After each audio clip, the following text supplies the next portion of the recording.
الله الرحمن الرحيم الحمد لله رب العالمين والصلاة والسلام على أشرف الأنبياء والمرسلين وعلى آله وصحبه ومن تبعه إلى إحسان يوم الدين رب اشرح لي صدري ويسر لي أمري واحلل عقدة من لساني يفقه قولي لا حول ولا قوة إلا بالله العلي العظيم إن الدين عند الله الإسلام صدق الله العظيم.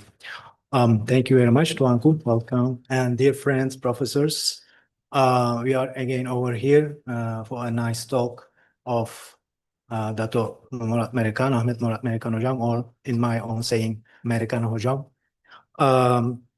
Today, the subject matter is journalism, specifically Pacific War. I do not use Second World War because Asia Pacific did not experience First World War.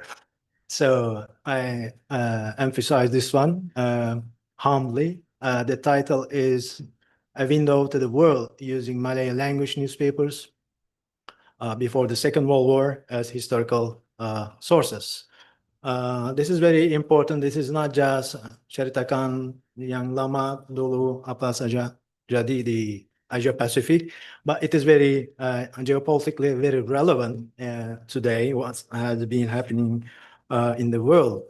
So before Murad Merikan Hoja starts his conversation with you, I would like to tell something about journalism and philosophy. Let me read one small passage in Bahasa. The title is Pers Kolonial dan Jurnalistannya. This is from Indonesian newspapers pre-independence years. Jurnalistin dari pers jajahan bukan main kesombongannya memandang dirinya sebagai publisistan. Publisistan itu punya pekerjaan suci oleh karena mereka bekerja untuk umum. So this is right here. I quoted from Suara Aceh, 1 March Maret 1930, 1930. So this is the idea of people, how they understood journalism, not just dissemination of simply what was going around during that time, around themselves, around their cities, around political issues, etc. But they consider this as a kind of activity or mechanism to disseminate philosophical understanding. Of course, we observe the newspapers became tools to inform people about their daily activities, about the merchandise, about marketing, businesses. But beyond this tool became a very important element to disseminate religion, disseminate political understanding, ideologies, disseminate kemajuan, as Ahmed Adam mentioned, disseminate freedom during that time. So the title implicitly or explicitly tells us the importance of Malay language newspapers. So let me just briefly read the biography of Murad Merikan Hojam. Little bit. Okay, Murad Merikan Hojam, let's say historically, personal history. He writes for the national opinion media, commenting on culture, history, and society. His earliest published essay was for the Penang Free School Form 4 magazine titled Develop, 1973. And later saw another essay published in the national media in Form 6. It was the Penang-based daily The Straits Echo. So this is the personal history of Merikan Hoja. Means that he started his writings in journals very early ages. Okay, so Merikan Hoja has been doing significantly the journalism and promoting this idea in ISTEC in the last couple of years. Thank you very much. Please, the floor is yours, Merikan Hoja. Thank you, Ahmed Hojam.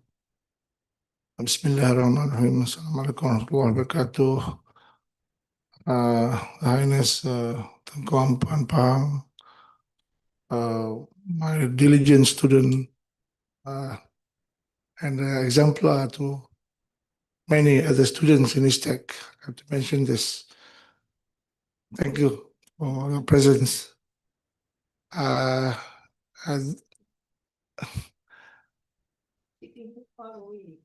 this is a doctor from UKM, yeah, medical doctor. Yeah, please.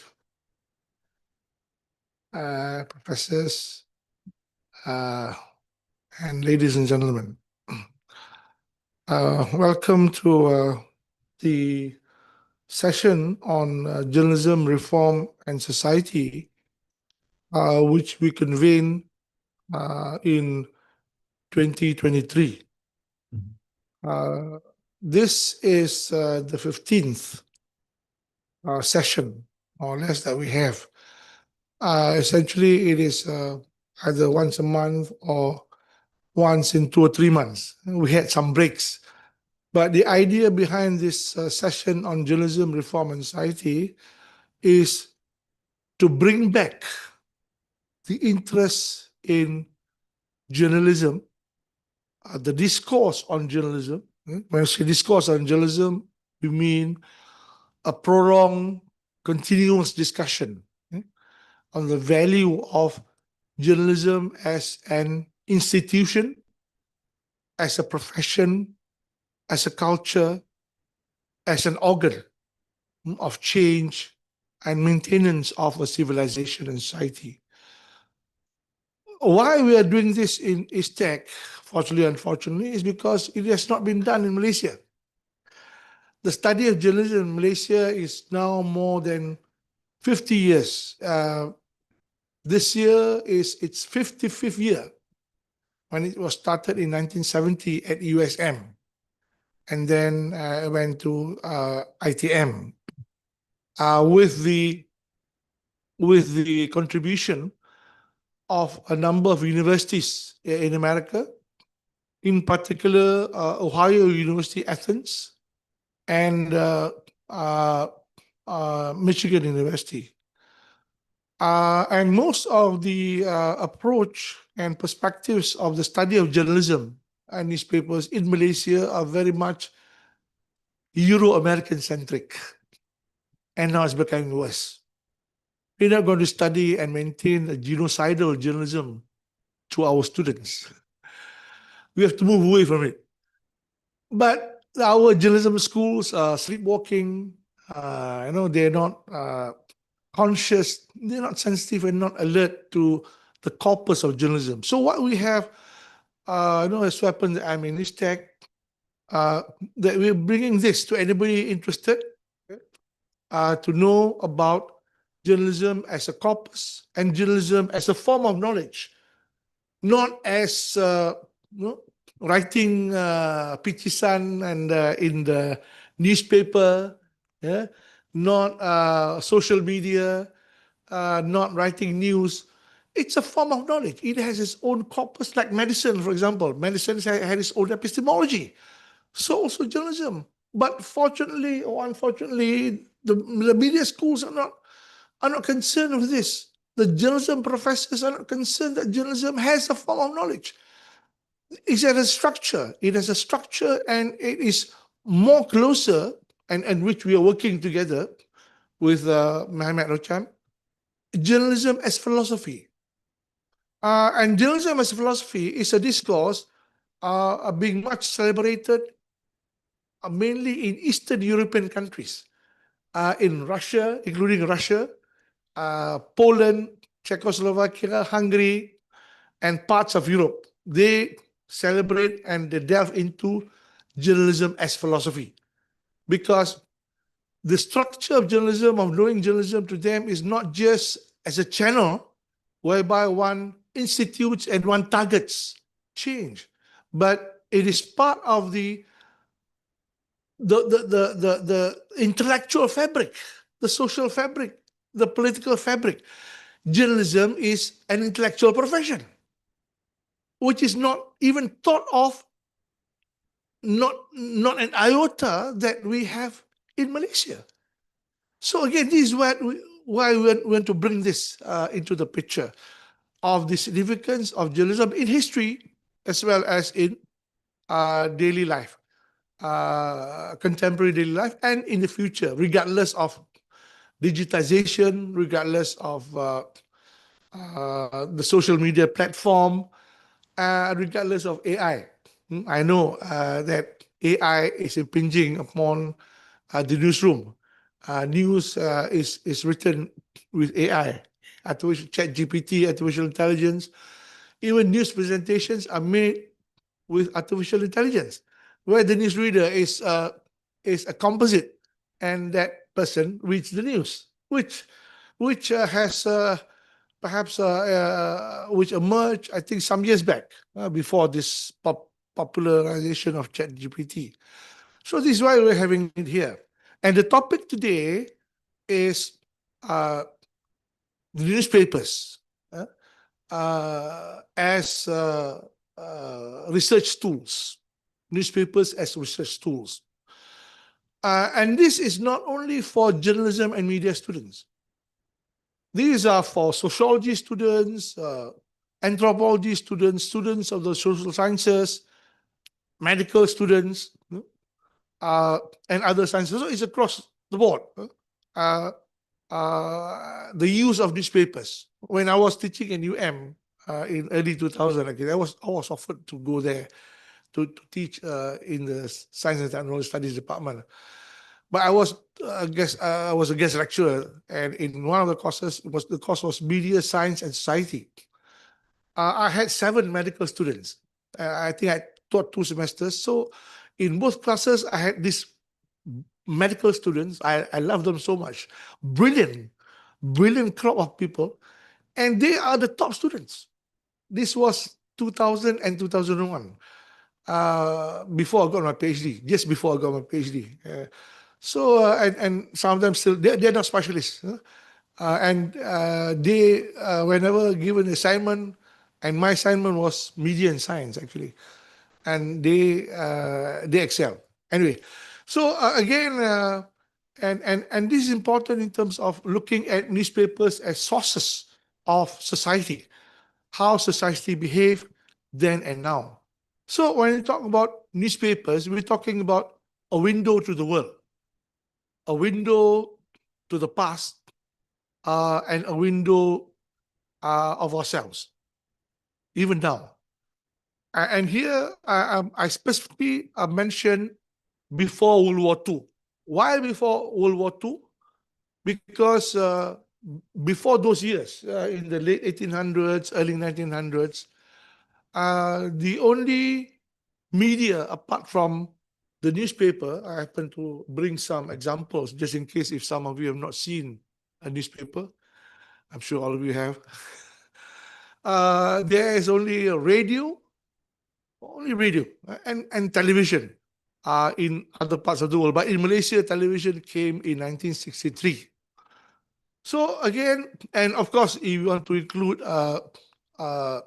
films, you have films early on, cinemas. But the newspaper is a major medium in which we know the world. The window, the panjareh, as the Persians call it in Parsi. Panjareh means window, and panjareh refers to a small window. The image of a prison having a small window, that's the panjareh. And in Bahasa Melayu, wang panjang, call it petty cash. Petty cash is translated as wang panjar, small amount of money. So wang panjar, the word panjar is derived from panjareh in Persian, means tingkap, window. So the newspaper is a panjareh to the world. And without other sources, with very few, for example, radio, of course, radio is a popular medium, without television. So the only medium that those in Malaya had, or those outside Europe have, are newspapers. So this is the topic and the focus of this lecture. And these are examples of Jawi Peranakan, the first, so-called the first Malay newspaper, first Malay language newspaper. I have to be careful here. I don't want to be like the other Malay professors who ignored the intricacies of newspapers. It's a Malay language newspaper. The first Malay newspaper is Utusan Malaysia, 1938-39. The first Malay language newspaper in Malaya is Jawi Peranakan in Singapore, published by the people who call themselves Jawi Peranakan. Like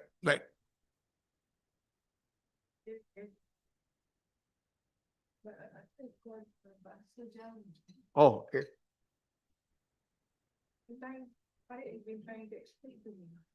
Bahasa Jawi is a nomenclature used to assert the Malayness in the language.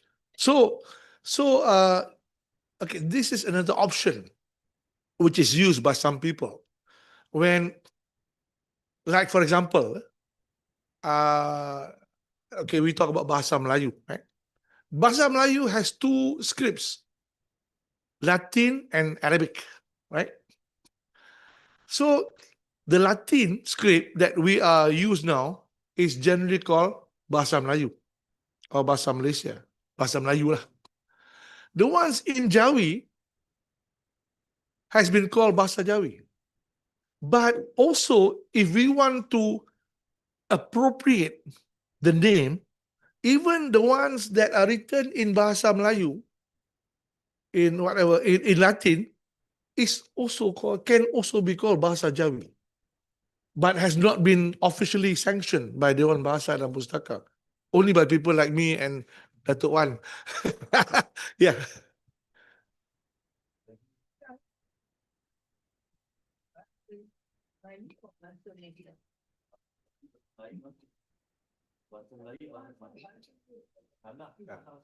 Yeah. Yeah. But sepatutnya, yeah, true. But sepatutnya bahasa Melayu. Yeah. Yeah.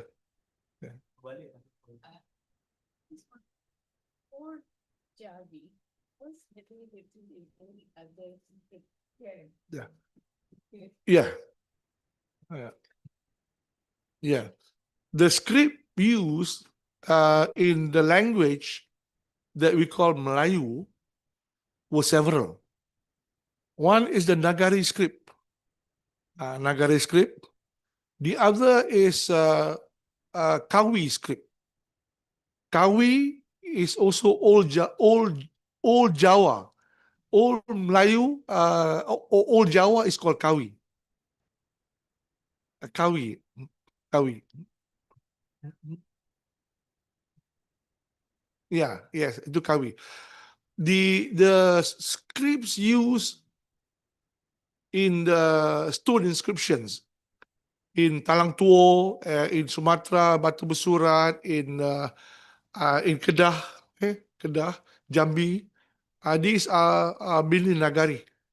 Now, people have abused it, saying that, no, it's not Malay, that's Sanskrit. No, the language is Malay. The script is, yeah. So this is where I think we have to be clear. Similarly, talking about this bahasa, where we can relate to the newspaper, Urdu, for example. Urdu. Urdu is Hindi in Arabic script. I'm putting it crudely. You should know. Also in Tamil, you have Tamil in Arabic script. It's called Arwi. You have Malabari in Arabic script. So this is called Arwi. It's, in other words, among the Tamil literatis and those who study literature, they would call this as the Tamil Muslim language because it is written in Jawi. Whereas Tamil, as we know now, is in Tamil script. So again, when we talk about Bahasa Jawi, yes, there are attempts to relabel or rename Bahasa Melayu sebagai Bahasa Jawi, going back to the imperative of the Jawi script. Okay? So what happened at that time? We have these newspapers which I've shown you. I'm showing you on the screen. Jaya Peranakan and Bintang Timur, for example. These are in Jawi. All Malay newspapers from 1876 to 1939 are in Jawi except for 2 or 3. In Rumi. This was early 1900s. Okay. Yeah. Yeah. So Jawi Peranakan is from the Jawi Peranakan community in Singapore. And then, of course, in Penang. I'm one of them. And then you have Bintang Timur. Also, Bintang Timur is published in Penang. And you have this Warta Malaya. You can see in the screen. And also Utusan Melayu. Utusan Melayu. This is the first Utusan Melayu, 1907. There are two. One is 1938, the other is 1907. There is the president of Kesatuan Melayu Singapura, the first Malay political party. My grand uncle is a member of Kesatuan Melayu Singapura. Tok Mamak. In fact,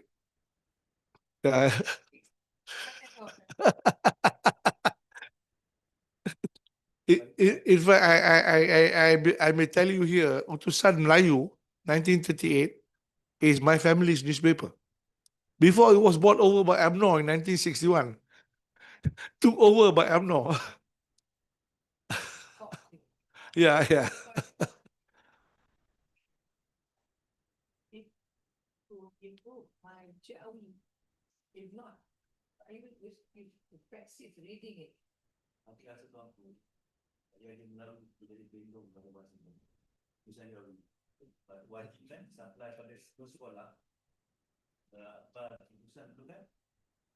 Betul. Betul.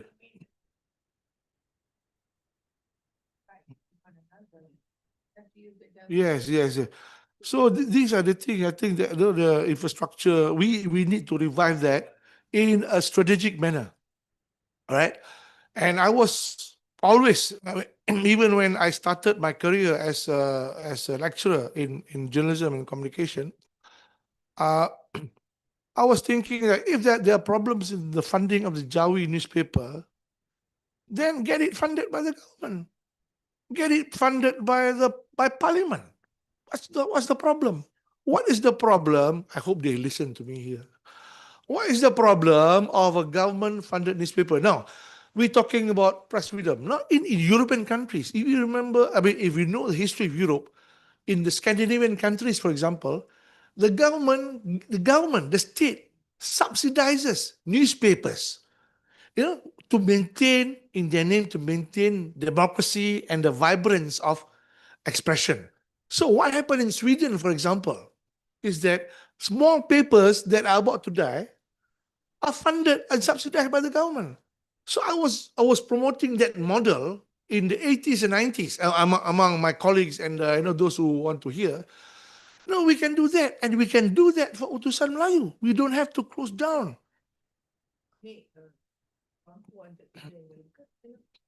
school, we don't really use it, and then we go to the environment. Exactly. Yeah, read it every day. Exactly.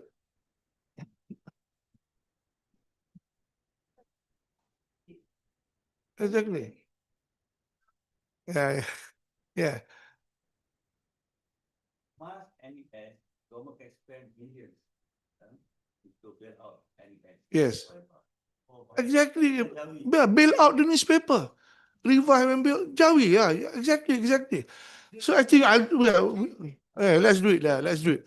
Especially the Utusan Melayu newspaper.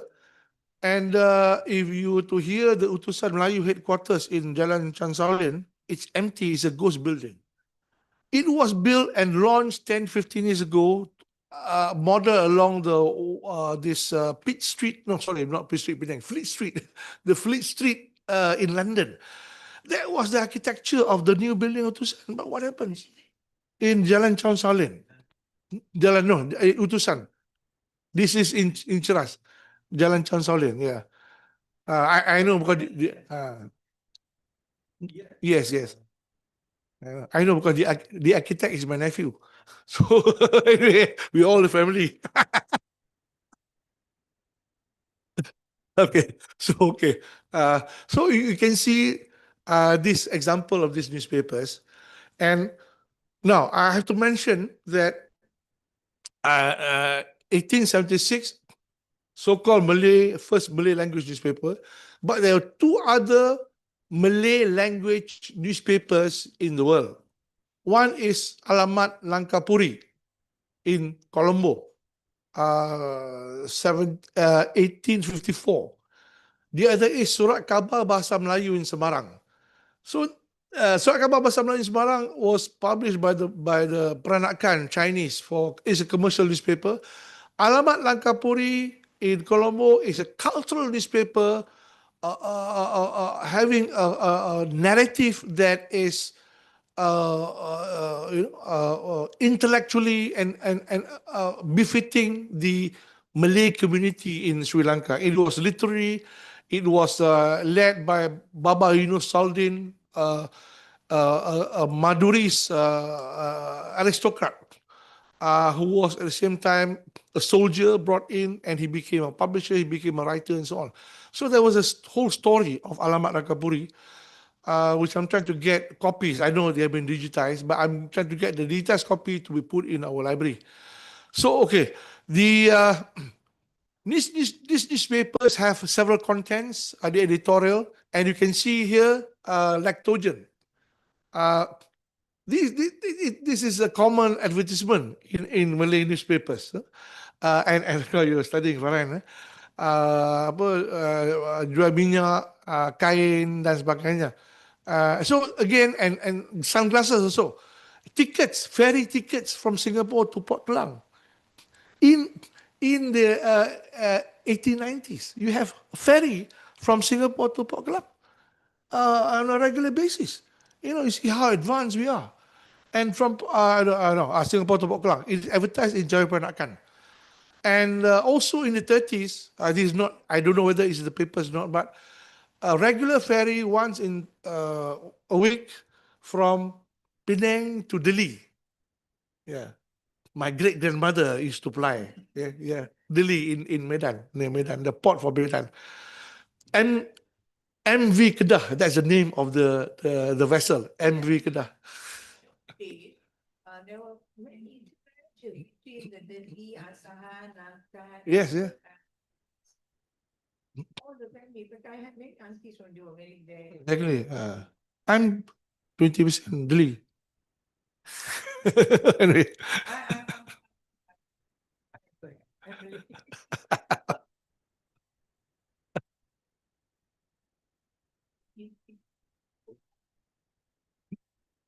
So those were the newspapers, and these are, if I were to just mention the contents, when I go to various places, I will buy newspapers. that our newspaper. Yeah, that's one. This Kompas, Kompas. Yeah. Koran means newspapers. Koran is derived from the Latin word Corantos. Corantos means news sheets. So Corantos is the word used in the Netherlands. The Dutch use Corantos. So Indonesians inherit that word. It's not Quran. It means news sheets. Corantos. Okay? That's how it. Objektif untuk apa tujuan?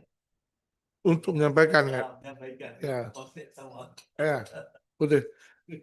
So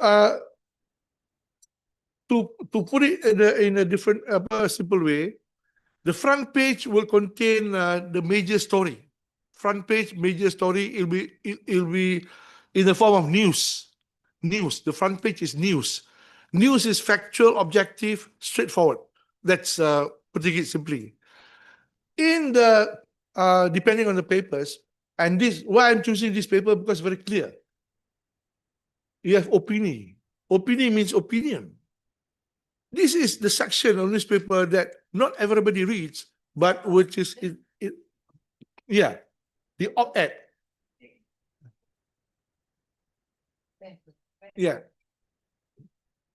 Yeah. This is where we read. So and here this is the lidah pengarang, the leader representing the voice of the newspaper, not the individual person, but newspaper as an institution, the leader. And this is the op-ed pages, the essays that Datuk Fazli and myself would write. At one time, they said that I'm controlling the leader of Straits Times. Actually, yeah. I mean, this was early 2000. I have a column in the New Sunday Times, but people make stories. Anyway. But just to tell you, the leader of Straits Times, which is the voice of newspaper, I don't know whether this is sensitive or not, but I think 10 years back, China wants to buy the leader. China, through its embassy, they approached NST. They wanted to buy the leader. I mean, they want to influence the Malaysian population through the Straits Times. So this is what happened, actually. Anyway, from 1876 to World War II, there are some 300 newspapers and periodicals in various parts of the peninsula, including Singapore. So 300, which is a big number. And as of 1968, there could be 400. I'm using 68 because this is before 1969. Another phase in the life of the nation. This is a phenomenon which deserves to be carefully studied. By students of journalism, history, and sociology. Why are there hundreds of newspapers in the Malay Peninsula? There are not many Chinese newspapers because there were not many Chinese. There were not many Tamil newspapers because there were not many Tamils. And Chinese and Tamils were here for a different reason. But interestingly, the newspaper Jaya Peranakan shared the same printing press with a Tamil newspaper in Singapore. Yeah? And their editor, not same editor, but the editors are Tamil speaking people, the Jaya Peranakan. Sheikh Dadah Al-Hind, meaning he comes from India, but he was educated in Kedah. He was also the guru, the munshi for the Sultan of Kedah. And the first editor of Jaya Peranakan was a very well-known personality who traveled up and down the archipelago. So you can see that, for example, Jaya Peranakan and Al-Imam, 1906, 1908, Khoo Kay Kim says that that's the first radical Malay newspaper. These papers and many other papers that was not only published in Singapore, but they were circulated throughout the Malay archipelago. They had correspondence in Delhi, in Batavia, in Samarahan, in Pontianak, and also Jaya Peranakan also had a correspondence in Paris, according to what I read. And there were subscriptions as well. So you can see how cosmopolitan these papers are. Compared to now, compared to the Malay papers now, not cosmopolitan at all. So again, it is a phenomenon worth studying. Why it is so? Malay and newspapers are not merely historical sources to trace and discern the flow of Malay thought, but insights into the development, upheaval, and change in Malay society through time.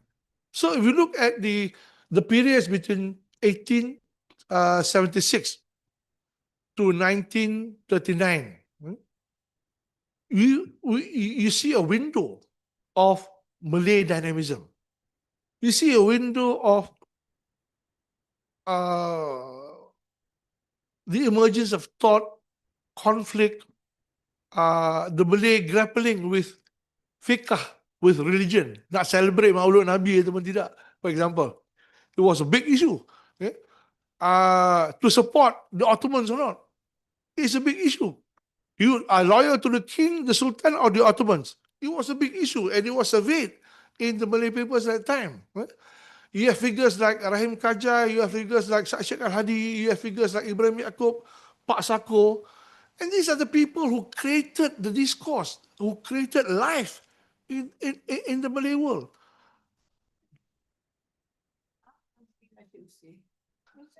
me at the lunch, he said that in Johor, in the 50s or 40s, that in every cafe, coffee shop, there's a picture of the Ottoman Sultan. Yeah, yeah, He was just telling me that yeah. at the lunch. Again, this is my theory. One of the major factors for the growth of Malay newspapers is the Ottoman.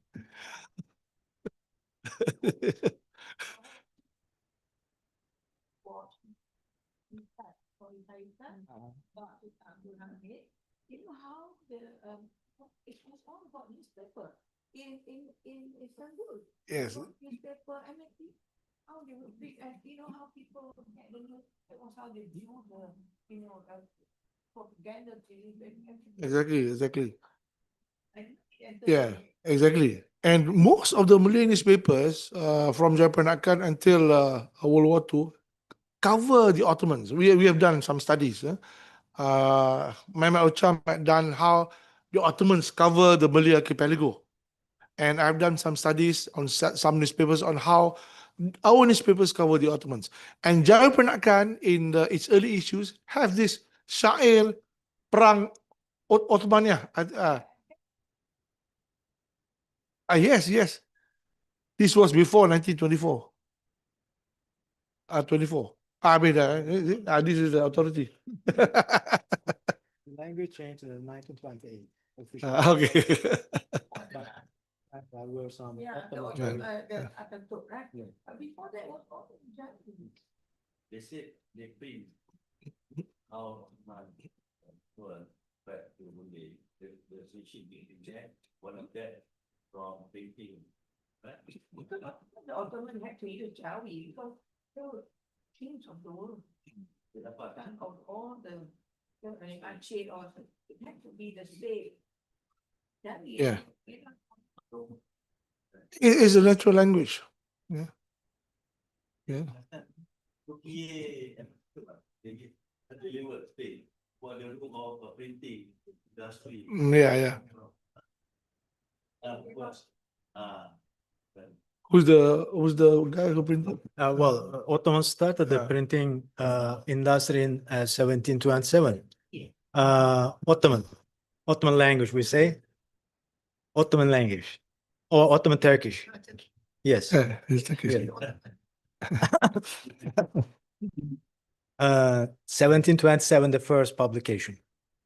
Constantly for 1.5 decades. Then there were some intervals until the beginning of 19th century. And then it became boom of newspapers because of some other factors.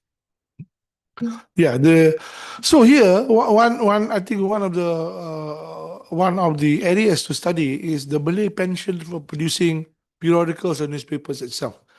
The Malays were very excited. If you compare this to other parts of the world, we look at the Malay archipelago as such, not only the peninsula but also in Sumatra and so on. When technology came, the printing press, including the Rosdiah Club in the Pulau Penyengat, there was this excitement, intellectual excitement that created,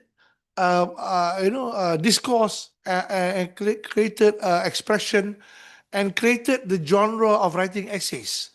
So before that, it's all writing in the old Hikayat Malay style. Okay? So again, this is where I think another form of way of looking at the Malays. And then newspapers and periodicals as historical sources only began in earnest in the 1970s. Before that, nobody studied newspapers.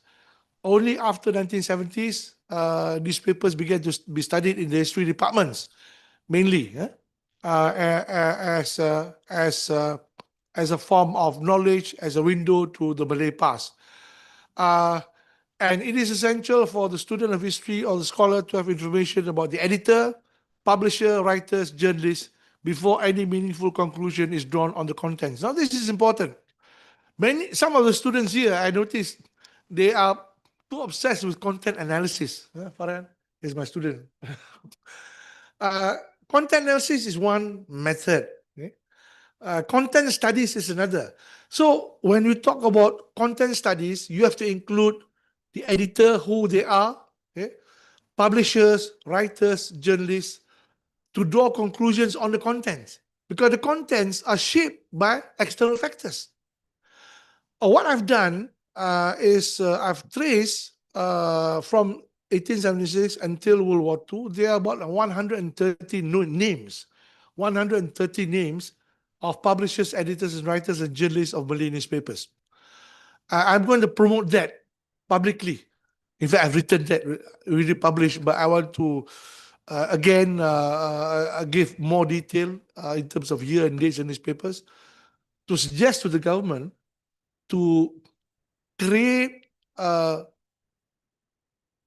to recognize journalists, editors, and writers as pahlawan negara.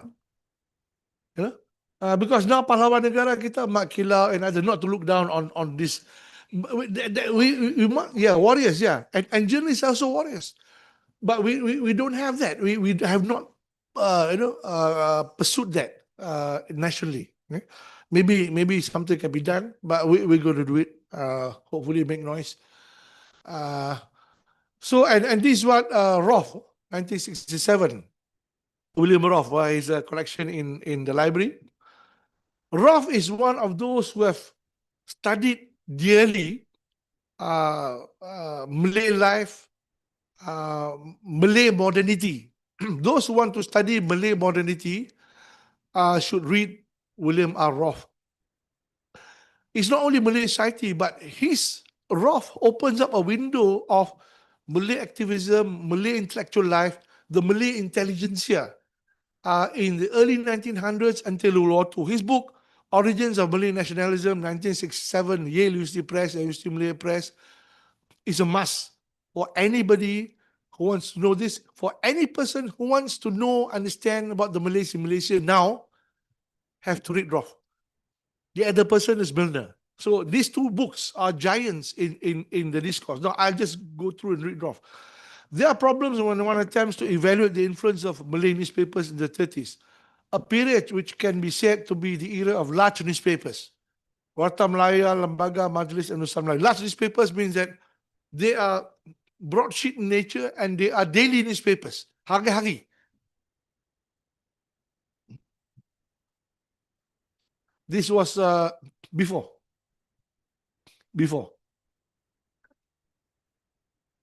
Singapore, who are the era, you know? Yeah. After Johor, yeah. After Johor, sorry. Yeah.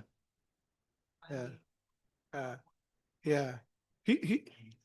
He was with Warta Melayu. He joined Warta Melayu. He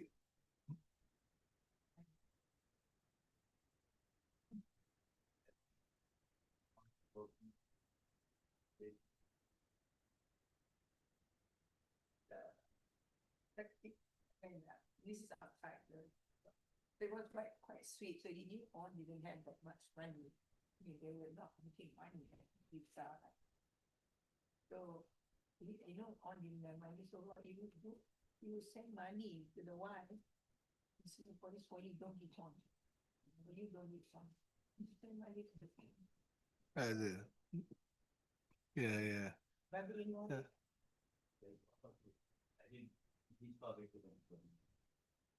Yeah, but he was well, we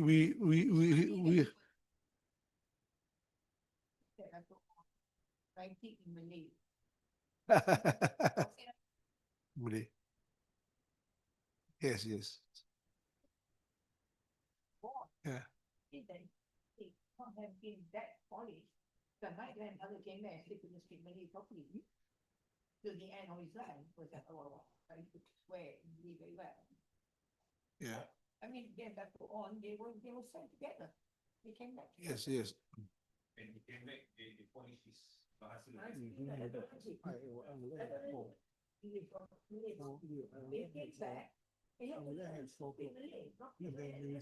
it's done.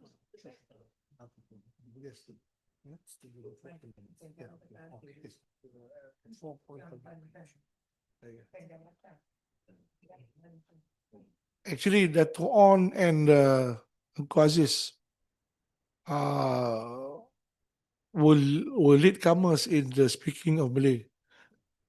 They were,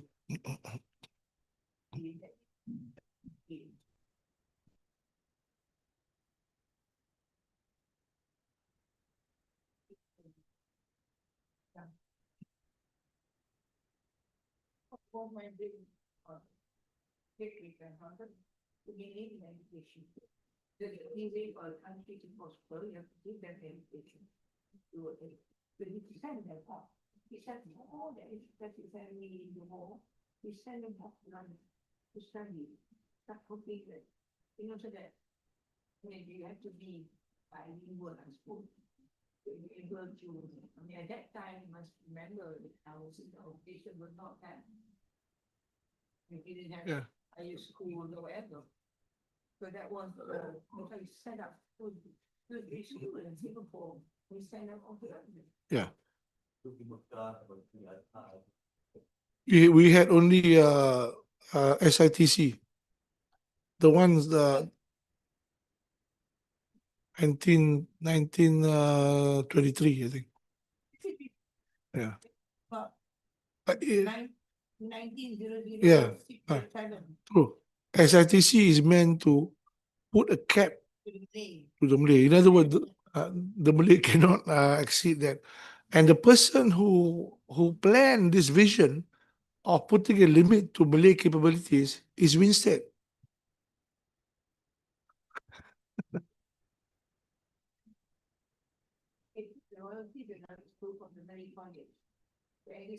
In other words, the Malays cannot be doctors, but only teachers. Yeah.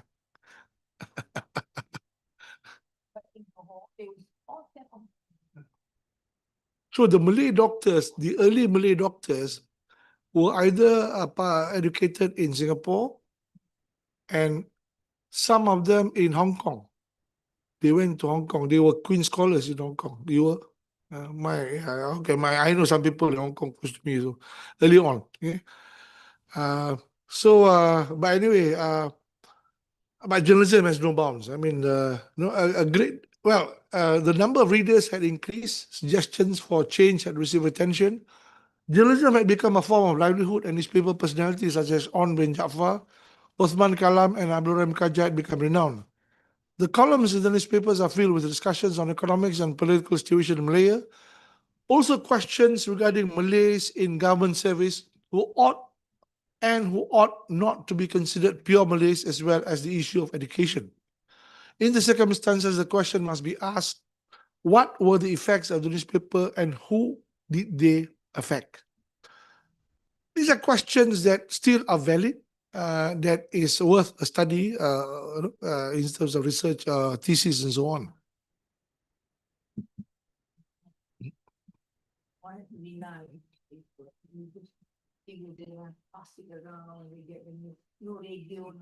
Exactly. So this is where the challenge for researchers, because in where we are going to study, we must understand that contemporary information about newspapers, even though newspapers exist now, how are these newspapers existing? They are in the archives, National Archives, in the Za'aba, Perpustakaan Za'aba in University of Malaya, Main Library, National Library, USM Library. I don't know about UIA Library. Anybody can enlighten me. These newspapers are in hard copy. They're still in hard copy. In microfilm, microfiche, and digitized. But very few are digitized. One which I have digitized, Jawi Peranakan, the whole thing from 1876 to 1894, which is in USM. I'm giving it to our library. And many are in microfilm, which is badly maintained and so on. So that's the situation now. Okay? So again, if you want to study newspapers, we have to go through these things. And also newspapers at that time have a short lifespan. some perhaps 3 weeks old. The longest is Jawi Peranakan, 20 years old. Okay, the longest. Al-Imam is 2 years. And many other papers based in Penang, Singapore, and other parts of the peninsula, mungkin satu isu ataupun 2 isu. Small number of readers and subscribers. The most one can get is if in Singapore, Penang, maybe for each issue we have about 800. Here I have an example of, for example, Jawi Peranakan, which is a weekly newspaper. In 1877, they have 200 circulation, 200 issues are published. In 1894, 185. In between the highest, they have 300. So at that time, it was huge. The circulation is 300, but the readership could be 3,000, I think mainly times 8. So about 2,000 plus readership per issue. And then Al-Imam, 1906, it has 2,000 circulation. 2,000 pieces were published. 1907, 1,005. 1908, tak dapat. Utusan Melayu, the first Utusan Melayu in 1907 was 600. And it ended in 1919, 1,100. So generally the number of issues are that amount. In other words, the readers would be about a few thousand per issue, which is quite huge.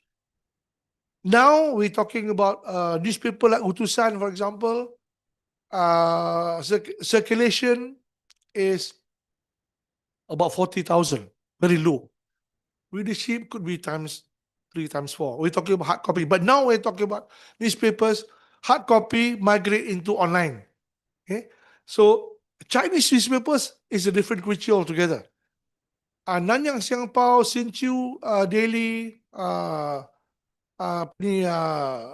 China Press, they have now they have about 300,000 to 500,000 daily, which is a lot. At one time, Nanyang Siangpao 1 million daily. We're talking about 20% of the population with 12 daily newspapers and with that kind of circulation. Orang Melayu, with about 65% or 70% of the population, the highest circulation Malay newspaper, kalau nak tinggi sikit pun, Harian Metro or Cosmo, 150,000 per day. And these are, Harian Metro and Cosmo are commercial newspapers. Utusan Berita Harian cannot match that now. Okay. So again, so we have at that time small readers and subscribers, small compared to what we have now. Okay? Capturing attention of a wider, so they have a problem of capturing attention of wider readership. But these are all relative comments made by some historians, which I've captured. If you look at that time before the war, so there are two types, especially for those who are doing postgraduate work: written and oral sources. Oral sources would be interviews, right? Interviews depends on who you interview. Most of you would interview to capture social dynamism. So you do a survey, that's oral source. Or we do to interview people of what they know of the past, their memory, right? Like for example, I have a project to interview the Sultan of Kedah and also Sultan of Selangor when he visited. So perhaps the library and library would do suggested the library to have an interview. This is an oral interview to look into how much a person remembers on the past or on a few things that once through. Written sources is another one which is important because written sources do not have the nature of oral sources. When we interview oral sources, that person will be conscious that we're doing the interview. So that consciousness will give a different answer of that cohort. But when we go to written sources. I'm not talking about newspapers, but other written sources. They are written not with the consciousness that people will study them. They are written, for example, whoever cover this one, the journalists will cover, and then for the consumption of the day, or for the consumption of certain groups of audience. That's all. They're not meaning to say that there is no intention to misrepresent, or to provide a good picture of things, to impress, because the newspaper is the recorder of events for the day. So again, when you talk about when we're doing old newspapers as sources, it will be better to go to the newspapers, what was written, unless if the authors or the editors are still alive, then you can interview them as such. So it complements one another. So this can be acquired by interviews, but the further back one goes to the past, the more difficult for us to obtain oral sources. I hope that those who are listening, I know that there's one from Singapore. She's from NUS. I think she's doing a PhD, also listening to this lecture. And perhaps a few others, I don't know. Just to bear in mind of the difficulty of obtaining and capturing the memory, of oral sources, although one is doing newspapers, and the problem of memory. So again, oral history is also important. Yeah. Singapore and the down there. Right. This is another important thing. Singapore is the hub of Malay publishing. Until World War II. So what I'm talking, between 1876 until World War II, it was centered in Singapore. This is understated. Why Singapore? Because satu is the influence of Pulau Penyengat. Okay, that's one. But it was all that. Yes. So the hinterland of Singapore, or those who were also active, where Singapore was the center, would be those from Java, Batavia. See, those from Sumatra and those from Java would merantau to Singapore and open up printing presses and newspapers. Also, those from Pulau Penyengat, Facility. true. Also, those from Johor Bahru and Muar would go to Singapore. Then Singapore was a hub. I think we have to also, look into that. Apart from Singapore, newspapers also published in Pulau Pinang, Tanjung, my place. Go to Yeah. Yes, exactly. It was the hub. After World War II, Singapore lost its edge. But Singapore does, you see, the Singapore narrative does not really acknowledge the centrality of Malay intellectual and journalistic life in Singapore. Once, this was 5 years back, I was invited by ISIS Singapore, ISIS Yusof Ishak Institute, to launch a book, pictorial book on Yusof Ishak. The director invited me, and but the ISIS invited me to launch. At the same time, they asked me to give a talk on the Malay press. So when I went to the room, I sat down. Suddenly, I saw this man in front of me. I got the jitters. Professor Wang Gangwu, one of the most prominent historians. Wang Gangwu, before Khoo Keng Kim. He was vice chancellor of NUS.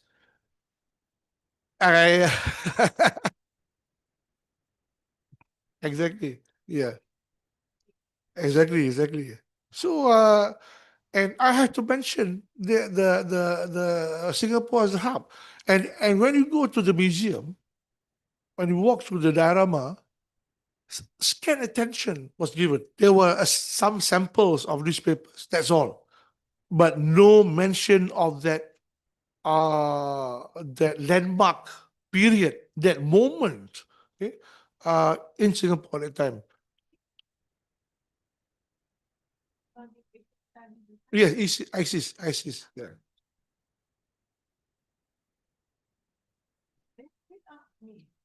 What is that? Yeah, so Singapore was a hub, mainly because of the port factor, trade, intercultural communications. But what's important also, the spread and transmission of Islam. We have many madrasas, many newspapers covering about Islam, da'wah, polemics, and so on, were centered in Singapore. Conflicts between the mazhab were there in Singapore. So Singapore became a cultural hub.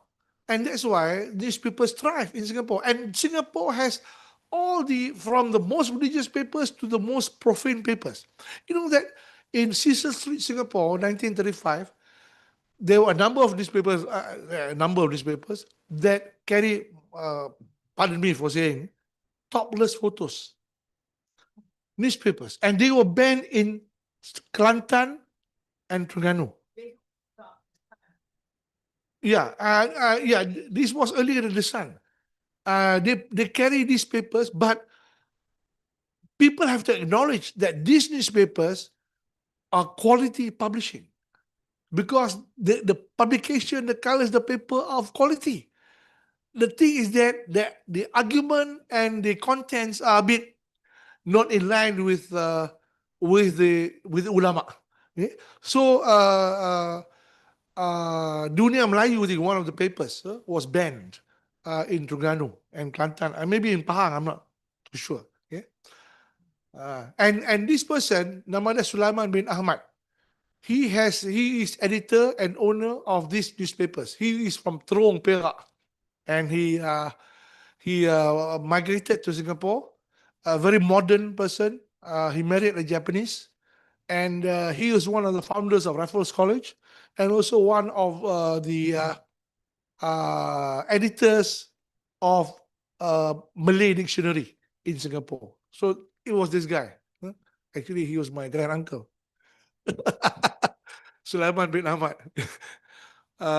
I did some research about him, and people don't like to talk about him. My family do not like to talk because they say that he's an atheist. Yeah, he is. He doesn't believe in God.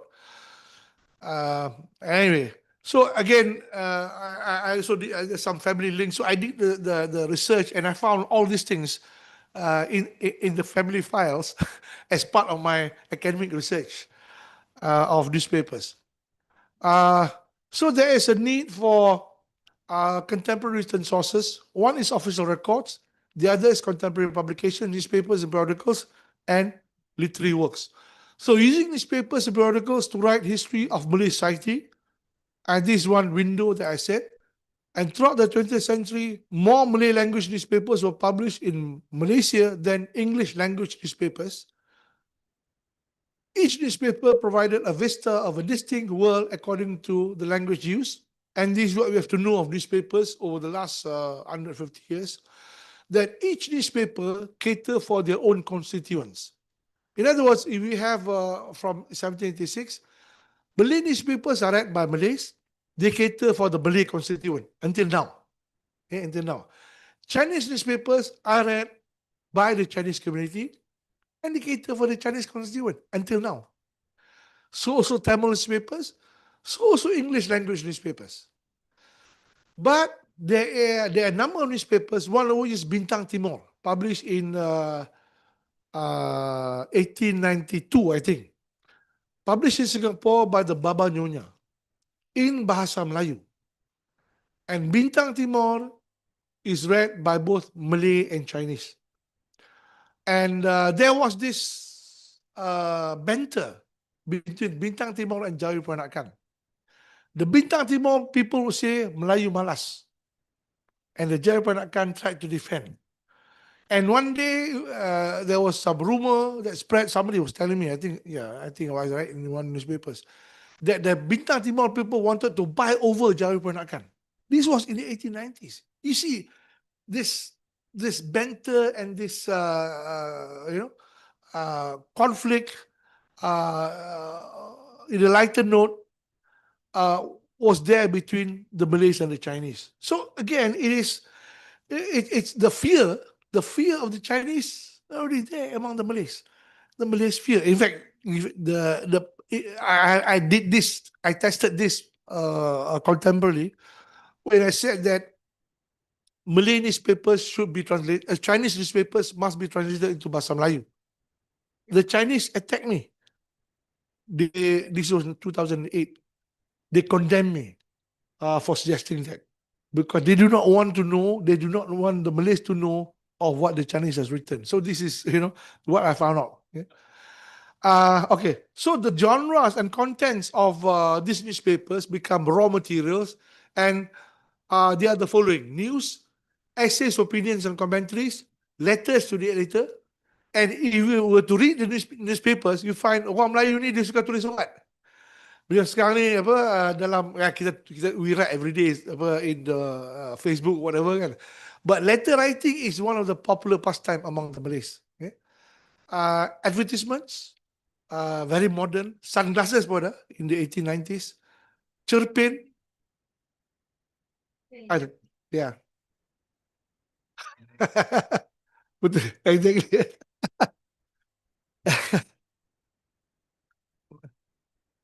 And there was one famous advertiser, Haji Siraj. In Singapore, he used to advertise medicine, macam-macam, pencil lah, apa semua, cermin mata, Haji Siraj. And then cerpen, cerita pendek. Cerpen originated from, I think from Penang. Was published in Majalah Guru.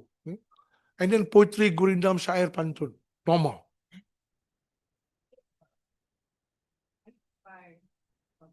We used to get in your Italian. Yes, yeah.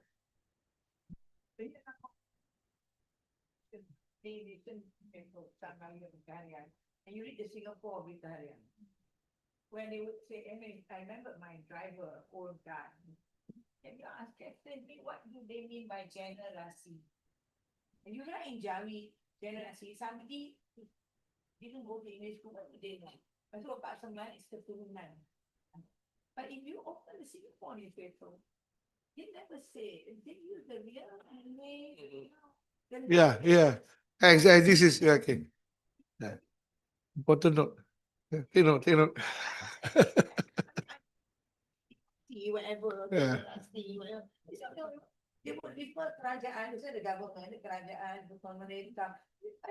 It's a beautiful newspaper to read because you're reading a real Malay, real old Malay. Yeah. True.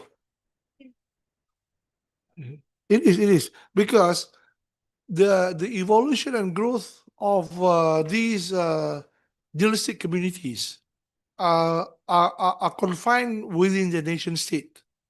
So when Malaysia becomes an independent nation, we have our institutions, so we influence many things. Singapore becomes an independent nation, and Singapore has this proximity with Riau. So again, if you want to capture the literary culture, the print literary culture in the Riau Lingga region at the time, 1800s, we go to Singapore.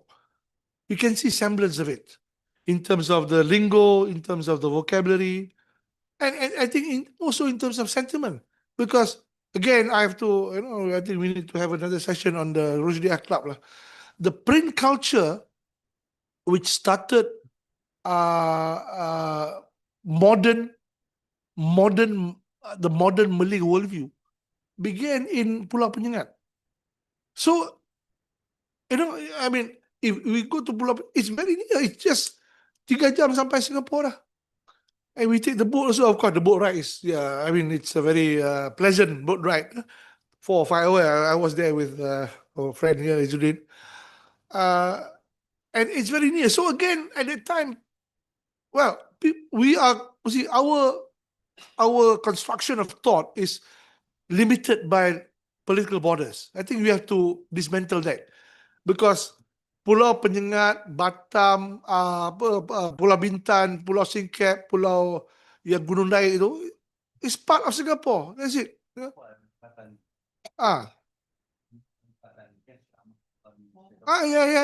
Yeah. So, okay, these are the things I think we need to study. Just because they're at the border, then no, we have to study as part of our modern Malay culture. Okay? Ini online. Yes, yes. Berita Harian Singapura. Oh, dari Singapura dulu. Farhan is doing on the women writers, intellectuals in Pulau Penyengat and Riau.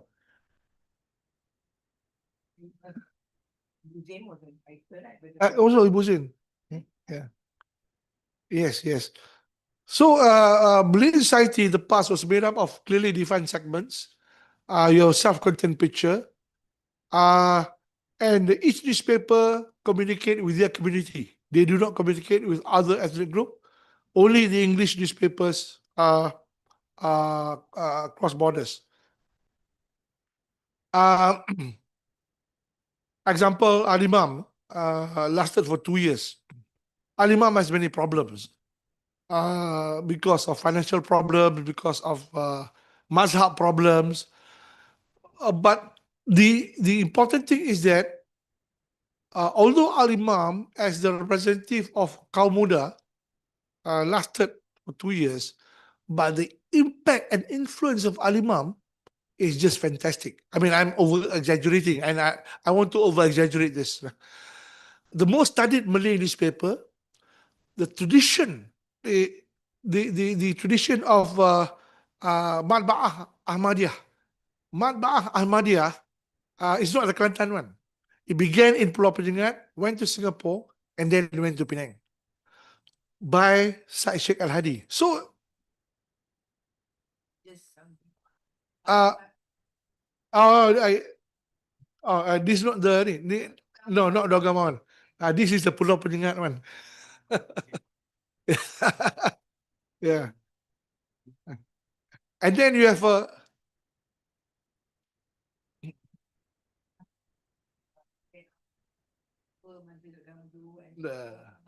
Qadiani. Qadiani. Yeah. It was not banned until 1970s. Qadiani. Yeah. So, one of the vehicles that provided the openness in discourse of the kaum muda spirit are the Malay newspapers. Semua kaum muda. Za'ama is kaum muda. Rahim Kadia is kaum muda. Za'ama has written in Pengasuh. Pengasuh ni ortodok, orang lama, masih ada lagi kan. Tapi Za'ama is a kaum muda.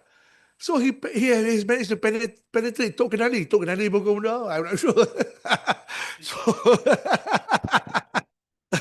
So, apart from Al-Imam, we have Kencana and Hadi Al-Hidayah of Kelantan. This chart to be parochial in outlook. Okay. And here we have this by Khoo Kay Kim. I'm quoting Khoo Kay Kim.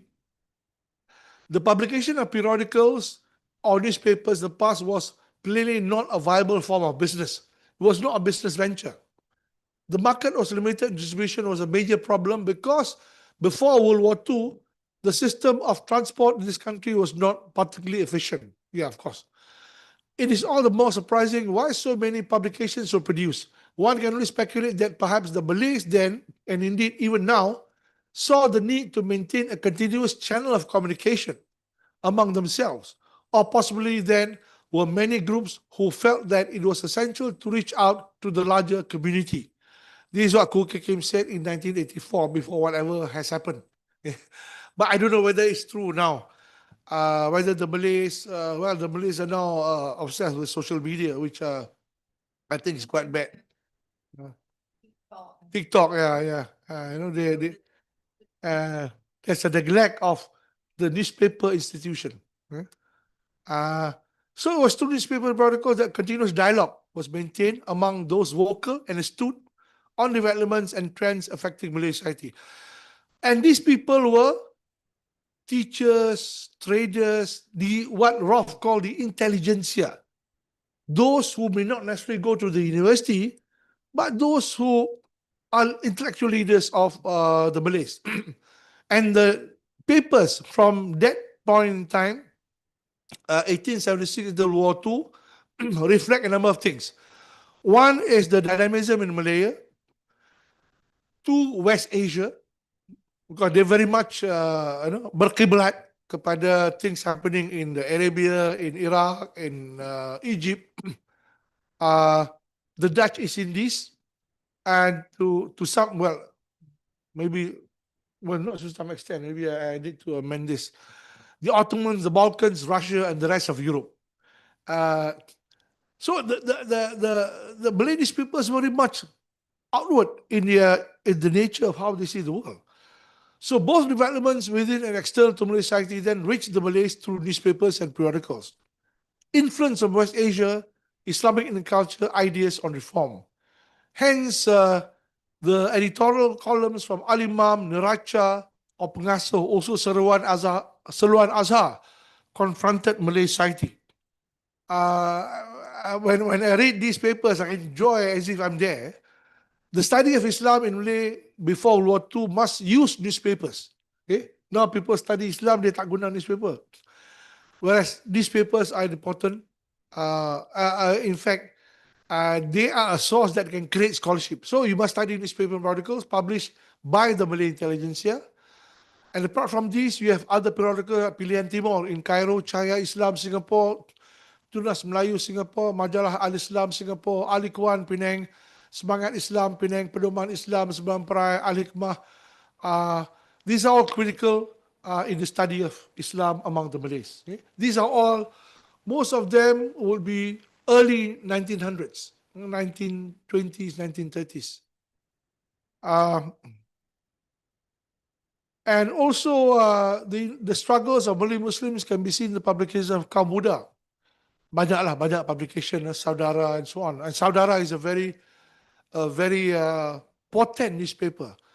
And also those of Kaum Tua. Kaum Tua ada two specific newspapers, nama Lidah Benar dan Suara Benar, based in Kelang and based in Singapore. These are the orthodox ulama newspapers.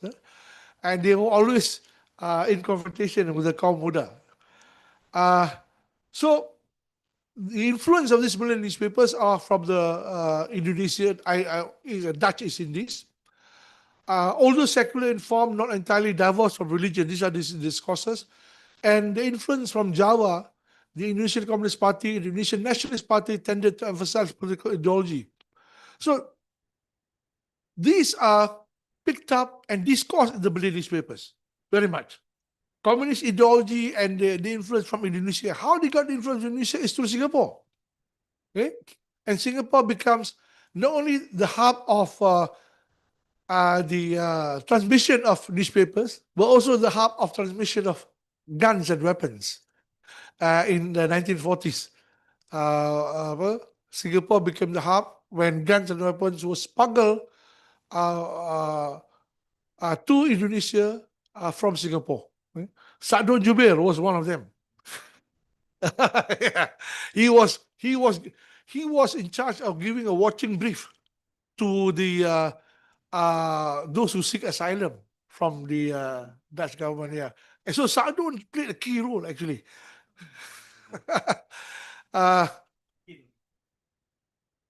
Yeah, he's governor of Penang. Governor of Penang.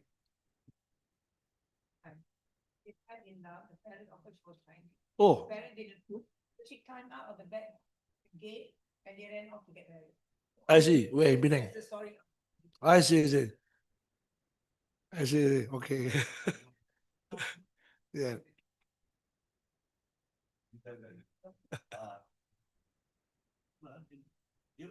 not Penang. Dia bukan Penang. No, dia bukan Penang. Yeah, it need not be. Yeah. Betul. Yeah. They were all. Yes. Sadun Jubair. No, yeah, Minister. Yeah. Minister of Transport. Yeah.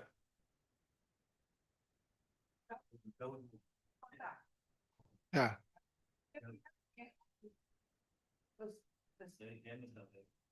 So the Malay papers were filled up with influence of religion, of a secular kind, and nationalism from Indonesia. We have figures like Sheikh Tahir Jalaluddin, the father of one of the governors of Penang, Sheikh Hamdan. Yeah.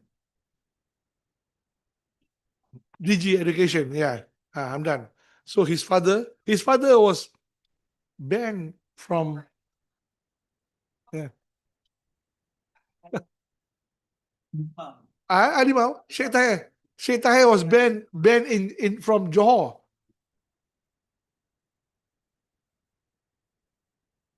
And he would go straight to my father to report. Yeah. So yeah. Yeah. Okay.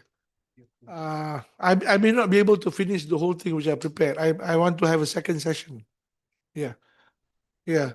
So hence Malay Papers Protocols become the means of introducing Malay society. Uh I think the students and the people of this generation, many do not have an idea of the life, thinking, dynamism in the 20s and 30s. It, you see, it reflects what we are now. Yeah?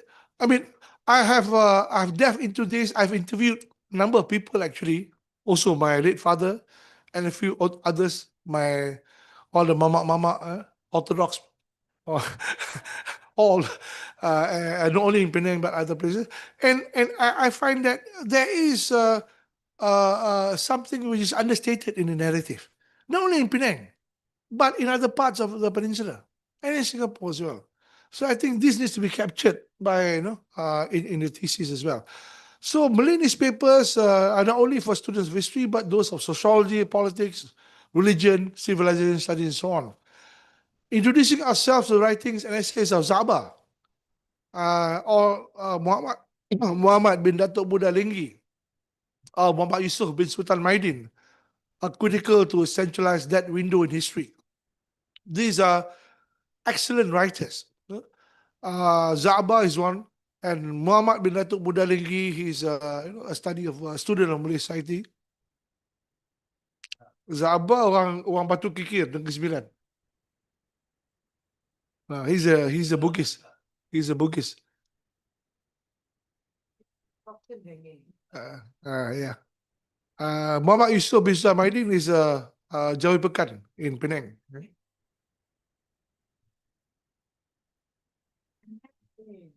Cook for him. Oh, okay. Came to Johor. I'm the cooking one. And my last slide, yeah, okay. Hamka is editor of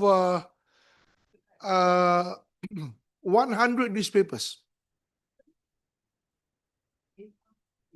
Oh, yeah, okay.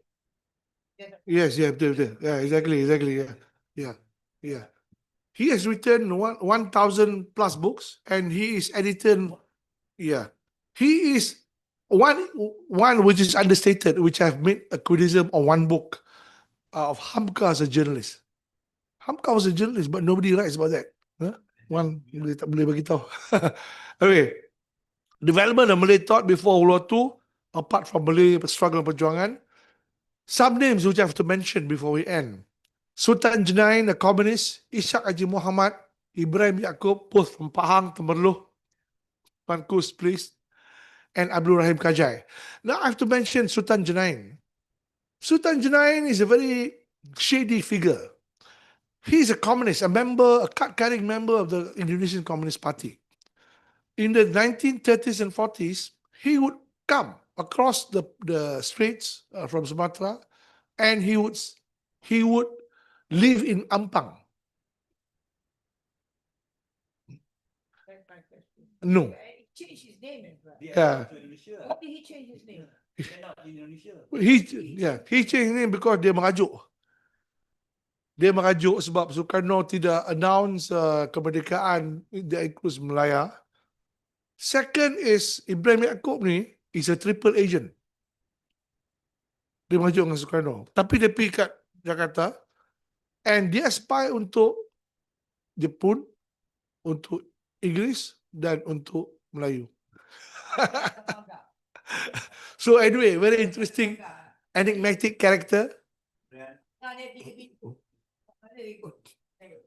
when Tun Razak, visited SITC, 1950s, He was there. they physically they crossed path, acknowledged, but they did not speak. So there was rivalry actually. I have to mention also another name. Tun Razak, Ibrahim Yaakob, and Aziz Ishak. There was a lot of intense rivalry on the future of Malaya in terms of its leadership. So I will end here. Thank you.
Okay.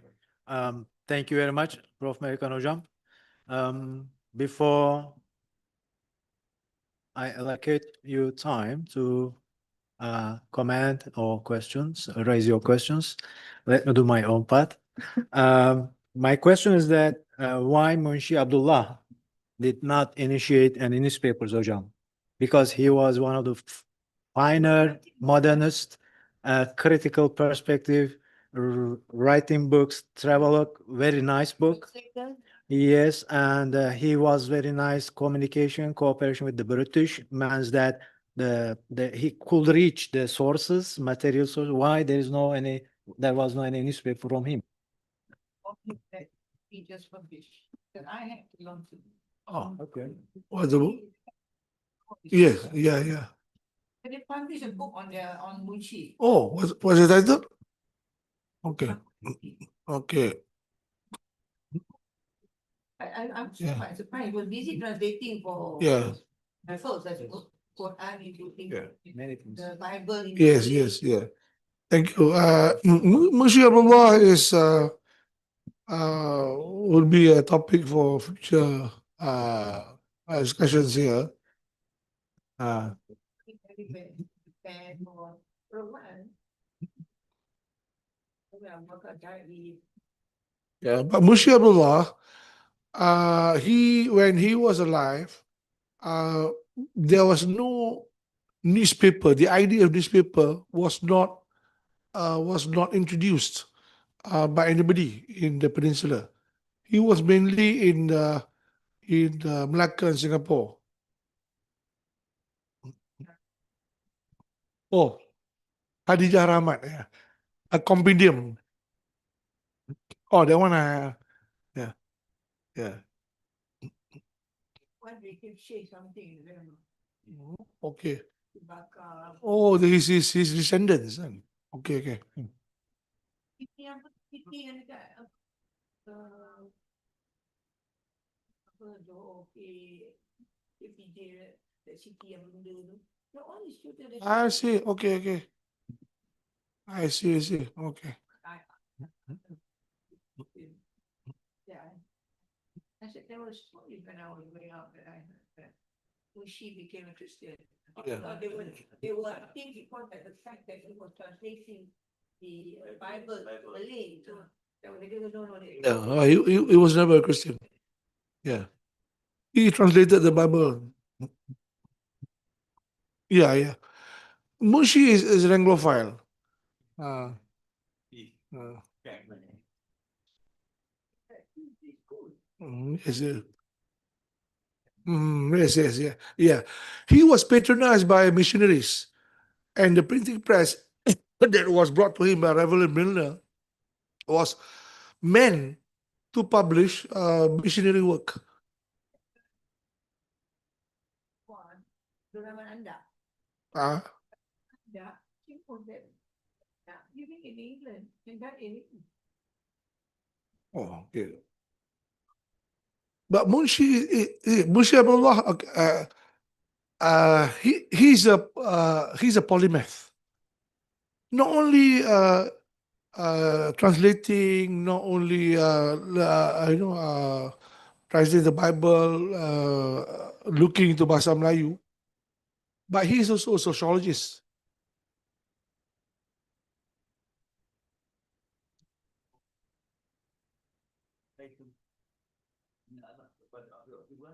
but he must have followed the program of Turkey. No, he had not gone to Turkey. Dia tak pernah pergi. He got pelayaran ke Jepun or something.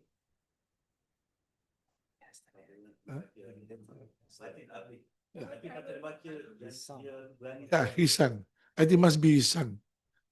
Because he passed away on yeah, one is Ibrahim, Mama Ibrahim Munshi. Yeah. Yeah, yeah, that must be his son.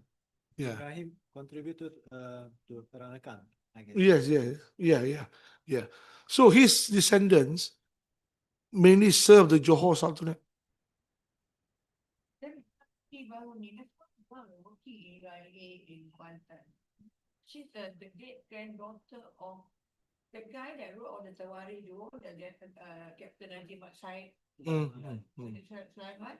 She's from that family, and I didn't know that. I just found out when she gave me the book. I was reading the family tree. Apparently, this Captain Said, his mother, his father, or his mother, the Sulaiman mother or father, was a brother or a sister of Sultan Abu Bakar of Johor.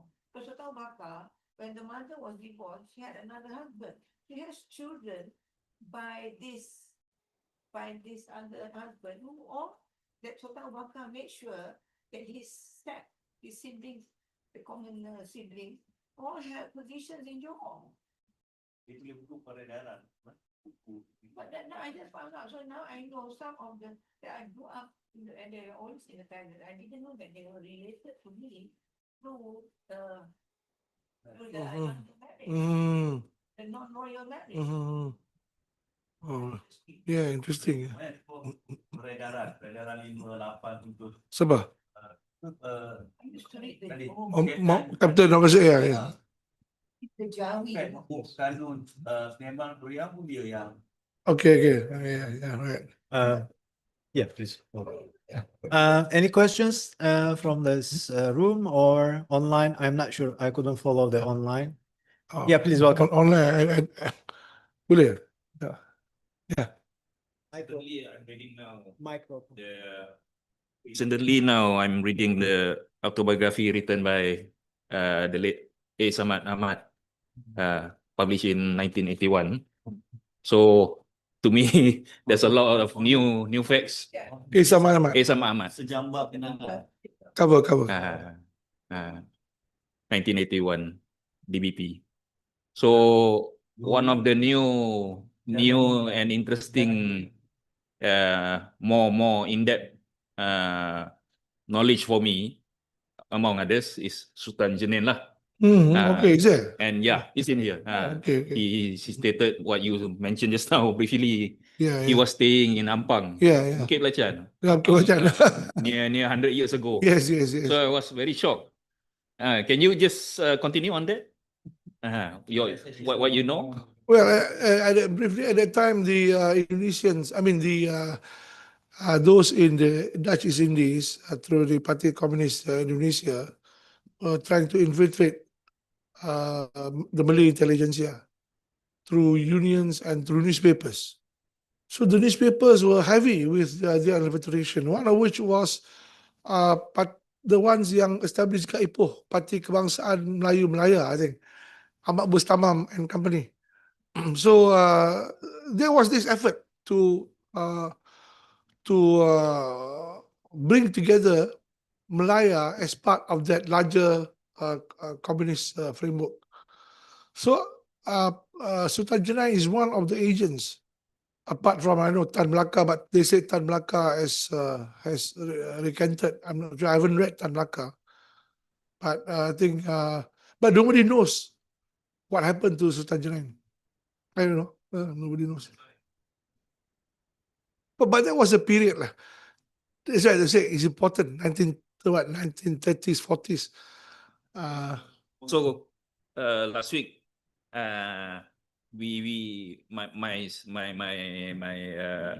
companions in my political activities, we had a discourse with YB Hasan Karim. So Hasan Karim. Hasan YB Karim.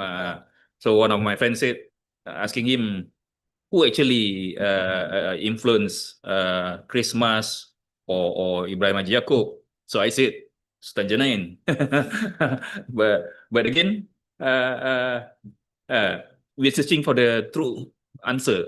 This is one thing that can be researched further. The two, satu is personal influence, they cross over. Satu lagi, much of the literature that comes to Malaya comes via Singapore. So from Singapore, these magazines and newspapers will take the train to Tanjung Malim. So they will arrive at Tanjung Malim, and then these people will pick up. So Tanjung Malim becomes the hub. One of which is the ideas about independence, ideas about nationalism, ideas about modernity. All those were brought in there. We learned something the other day. What Sultan Selangor told us. Yeah. Baru. Yes, yeah. True. yeah. Yes. Yeah. Yeah, right. Okay, another question? Friends, guests, or online? No? Prof, this is just my curiosity since Dr. Mehmet mentioned about Munshi Abdullah just now. So we have this book, Hikayat Binatang, written by Munshi Abdullah. He wrote in Rumi. Yeah. So when did we start use Rumi? Because before we know that before this we use a lot of our writings, Malay writings use Jawi, but then in 1850 something, right? The Hikayat 1842. 1842, Munshi Abdullah wrote Hikayat Binatang Yeah. in Rumi, Yes. Malay, Rumi. So when did we start that, or any record of newspapers that using Rumi after that or something? Yeah. Of Malay manuscript letters. That's what I was saying. The importance of Jawi pre-57, right? Even the residents of the advisory, when they write to the Sultan, they have to write in Jawi, in Malay. I have two theories here. Rumi in Malay. One, Abdullah Munshi could have started it. Writing Bahasa Melayu in Rumi. Two is William Marsden. William Marsden yang wrote History Sumatra. He would have written in Rumi also. Because I've seen some of his comments. So it could be Munshi may have gotten from him or independently. But this was around early 1800s. And Abdullah Munshi, I think Hikayat Binatang, not Hikayat Binatang, but 2-3 lagi works in the 1830s. So Hikayat Binatang is a very important work in Malay, in Rumi, one of the earliest Malay works in Rumi. about science and the world. Yeah. So could be at that time, yeah, that's a very something worth to research about. That different time.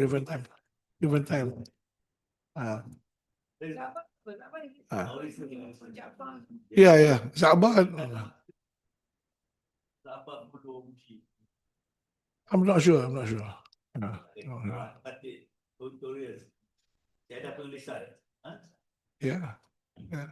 So kalau dia dah start, he the first writing roman in Munshi was the first person who gave grammar to Bahasa Melayu. He was the first person who developed a system, Munshi, in writing Bahasa Melayu. he I want to tak sure. my curiosity.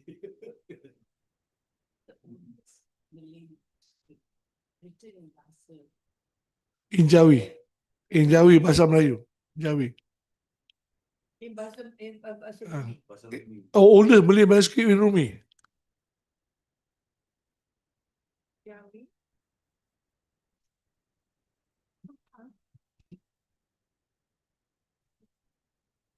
The Aqaid An-Nasafi.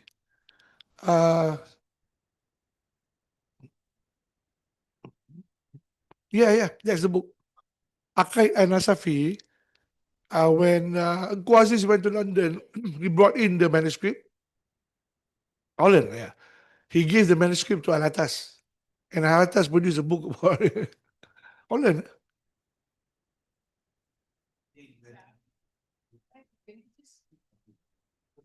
Yeah. It is, yeah. Dia Arab kan. So when they like in Islam, definitely he wrote, right? So of course he used Arabic characters. Right? So it's very hard to prove which one is the earliest. Ada soalan from Jawi written. Alah. Babawang. Yeah. No, kan? There are some, Because it's Arabic. As in Arabic. yes. Okay. Thank you. in Jawi. Jawi.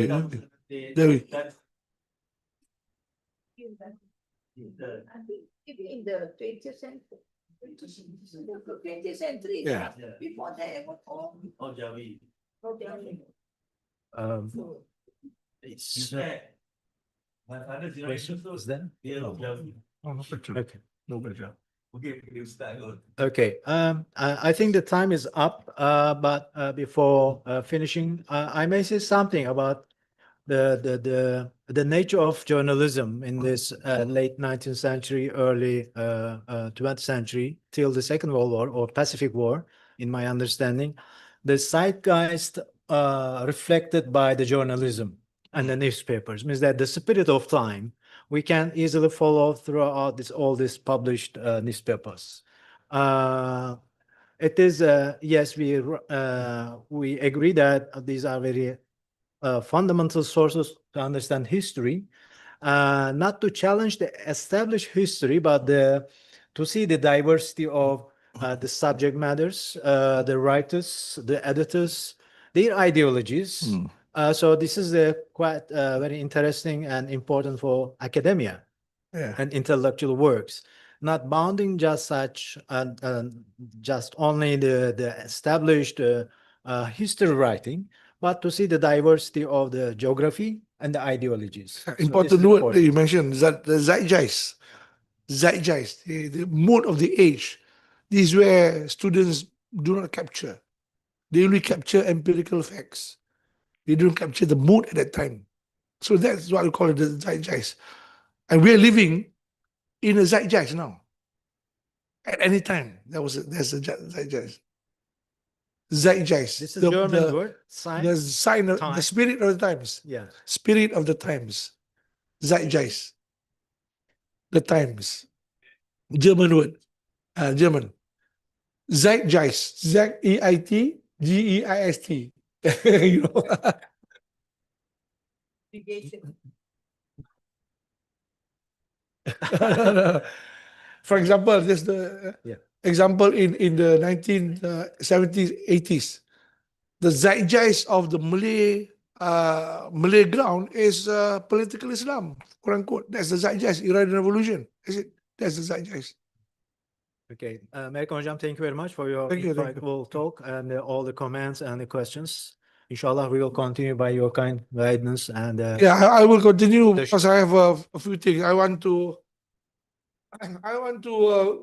go into some detail on Rolf's bibliography of the Malay press in terms of year, in terms of content, and the face and the circulation, editors, and so on. Okay? This will be the next one. okay, we are very thankful to Tuanku and our administration. Thank you very much providing all these facilities. And the guests, thank you very much. Assalamu alaikum wa